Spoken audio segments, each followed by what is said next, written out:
got a really important announcement today to make, and something that is gravely serious. Now, I'm going to sit, so forgive me, but you know, the Supreme Court of a nation, the Supreme Court of our state, is our lifeblood. It's our stability. It's our insurance policy. You know, we've been dismantled in some ways, and we've lost some level of confidence and some level of trust. And on a nationwide basis, it's cast a black eye. So what we need to do more than anything is repair and move on and show the nation just how committed we are as West Virginians to have a solid court. In my opinion, without any question, a conservative court. A court that reflects the strength and the conservative values of our people. That's what West Virginians are all about. You know, West Virginians are faith-based people, good people, people that know the difference between right and wrong, and the people that are craftsmen and people that know how to work and work really hard. You know, I should have brought this and shown you, but you know, I usually do things, you know, I'm speaking to you from my heart all the time.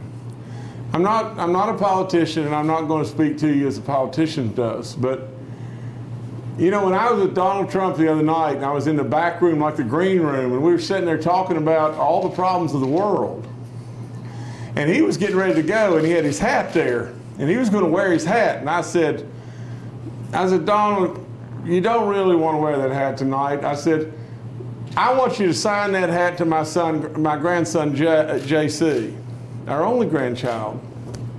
He's 8.5 months old. Of course, he'll never know now, but he will know someday. So he took the hat and took his pen out, and I had no idea what he was going to write, but he wrote JC.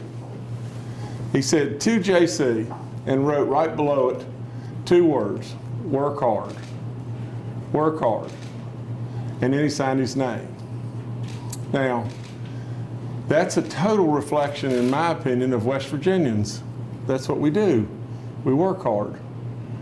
Now, without any further ado, we had some wonderful recommendations from JVAC. And I'm going to read them to you because these are all fabulously talented people. And a decision naturally has got to be made, but it is really difficult all the time. But we had Tim Armstead, our speaker, Stephen Crislip, Robert Frank, D.C. Offutt, Gregory Chiardis, Victor Flanagan, Evan Jenkins, our congressman, William Swartz, and Martin Sheehan. Now, if you guys, and many of you know these people, and I knew a few of them, I knew many of their accomplishments. And it's a tough decision.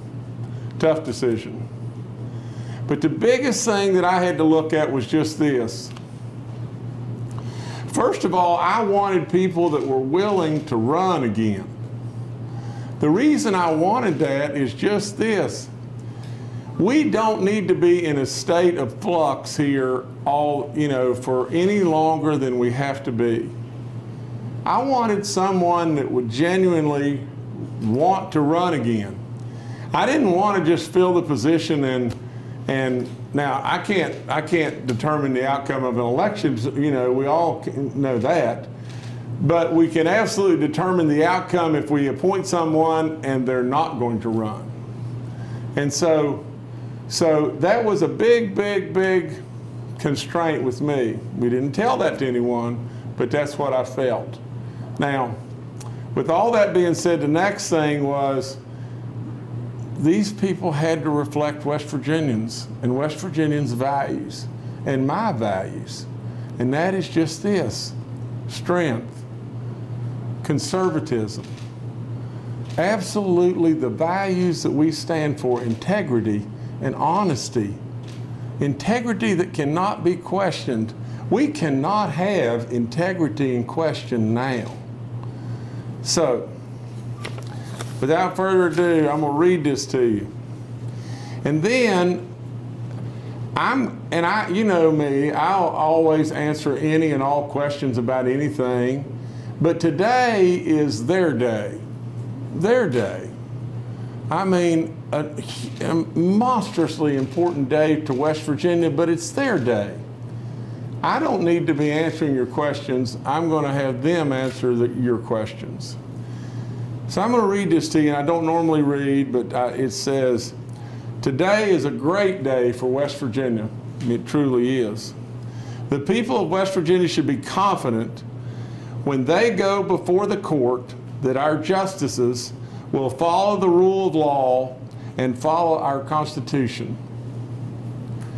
We need true conservatives, this is really important, with honor and integrity to restore the trust and the blow to the stomach that we've suffered in the last few months. My goal was to appoint 2 justices that are absolutely dedicated to serving the people of West Virginia. So by the power vested in me today, through the Constitution of West Virginia, I have appointed Evan Jenkins. And Evan is somewhere, and he's going to come in here right now.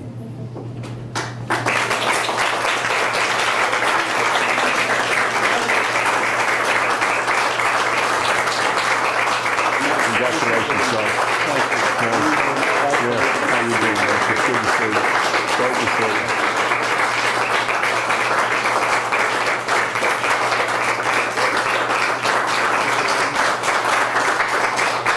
No, y'all stand. Stay right here. No, okay. Y'all go right over here just for a second.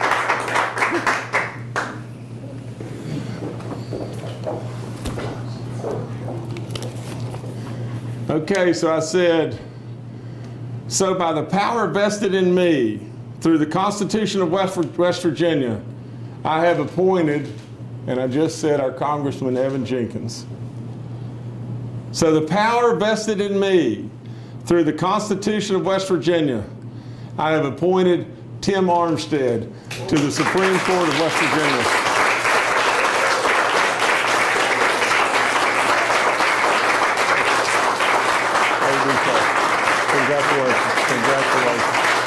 Congratulations, all y'all.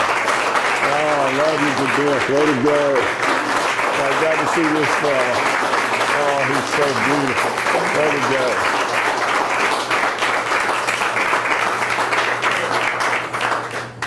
So, here you have, in my opinion, 2 superstars. Integrity and honor beyond belief. Friends and people that will absolutely solidify our court. Absolutely, without question, solidify our court and let the world see just how good West Virginia we know really is. So, I'm turning it over to them. Y'all the star of the game show. Okay. Oh, wait, I got a sign.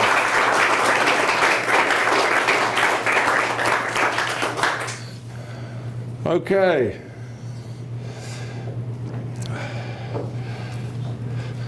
Well, Tim, you got signed first here.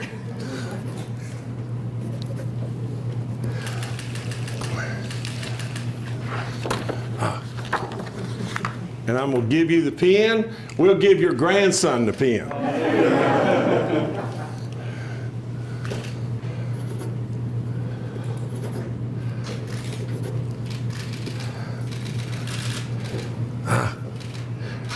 Shows you how good my fingernails are. All right, sir. Oh. Speaker Armstead, let me say Justice Armstead. Thank you. There you go, sir.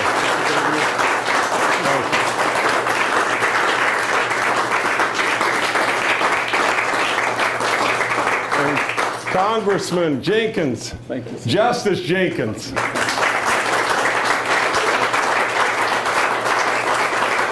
Okay, guys. Now they're all yours. Y'all have at it. Congratulations again. Members of the media, this won't be a formal press conference. Excuse me. Requesting if you